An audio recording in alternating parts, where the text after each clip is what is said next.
महाराज जी, आपके चरणों में कोटि कोटि प्रणाम। महाराज जी, जो लोग पृथ्वी लोक का त्याग कर चले जाते हैं, उनसे उनकी मुक्ति का मार्ग पूछने के लिए कैसे संपर्क करें? मतलब जो चले गए हैं तो उनसे पूछना है कि उनकी मुक्ति कैसे हो गई, तो हम कैसे बात कर सकते असंभव। असंभव। नाटकबाजी तो बात अलग है। हैं? और शास्त्र के मुताबिक नाटकबाजी तो बात अलग है। शास्त्रीय प्रमाण और शास्त्रीय प्रमाण से कि उसके नाम के लिए आप पिंडदान है, श्रीमद् भागवत है, नाम कीर्तन है, साधु सेवा, ये करो और फिर संकल्प करके उसको दे दो तो उसकी उन्नति हो जाएगी। और ये ऐसा नहीं कि हम फोन से बात करें तुम्हारी मुक्ति हुई कि नहीं। आज तक कोई ऐसा प्रमाण मिला हो तो हमें बताओ। कहीं किसी कथा में, किसी इतिहास में ऐसा प्रमाण मिला हो तो हमें बताओ कि भाई हाँ, जैसे एक दिन कथा में कह रहे थे, देवर्षि नारद जी ने बुलाया उस जीवात्मा को, बात कराई तो जीवात्मा ने कहा ये हमारा बाप थोड़ी, सैकड़ों बार मैं इसका बाप बन चुका हूँ, सैकड़ों बार ये पत्नी बन चुका है, ये अपने स्वार्थ के लिए रो रहा है, मैं इस शरीर में अब नहीं आऊंगा, मेरा प्रारब्ध इतना ही था। तो उनका मोह नष्ट हो गया। वो तो दिव्यता की बात बताई, बकाया ऐसा नहीं कि कोई अपने गए हुए से बात कर सके या मिल सके।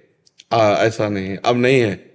आप देखो महाराज जी, मरने के बाद दोनों नरक में या स्वर्ग में मिल सकते हैं? नहीं, कोई पहचान नहीं रहती, कोई पहचान नहीं। यहाँ ऐसा नहीं कि आप भी नरक जाएंगे तो आपको पहचानेंगे वो हमारे दादा हैं, ऐसा नहीं आएगा। वो बहुत पुण्यात्मा पुरुष, जैसे युधिष्ठिर आदि महापुरुष जो भगवत तेज से संपन्न है, वो बात भले नहीं तो सबको विस्मृति हो जाती है।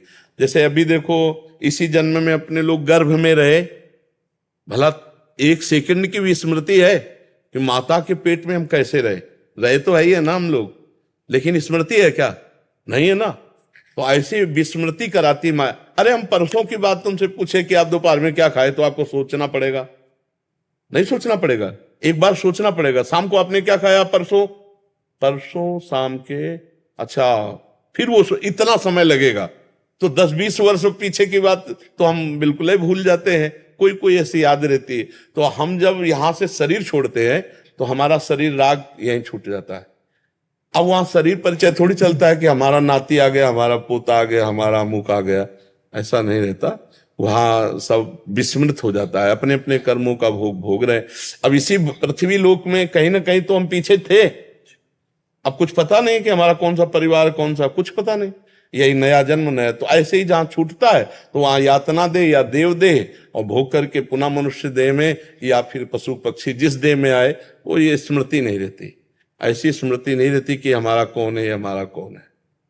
जैसे महाराज जी अगर सपने में कोई दर्शन देते हैं, जा चुके हैं जो, और वो कुछ करने को कहते हैं तो उसको, ये हमारी सब कल्पना होती है। सपने में मन के सिवा कोई नहीं होता। ये मन ही भगवान है, मन ही देवता है, मन ही सब कुछ बन जाता है। एक स्वप्न में मन के सिवा कुछ नहीं होता। हमारी बात सत्य मानना।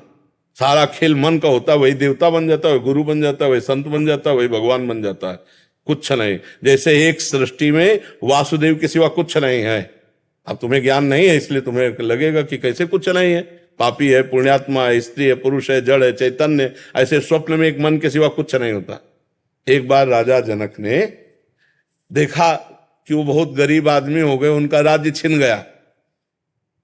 अब इतनी भूख लगी कि उन्होंने मांगा तो कुछ चावल और दाल मिली, तो लकड़ी भी नहीं, और मिट्टी के पात्र में वो खिचड़ी बना रहे थे।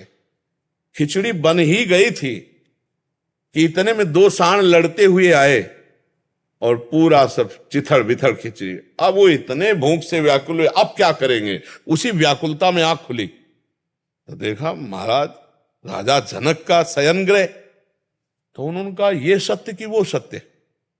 अब सब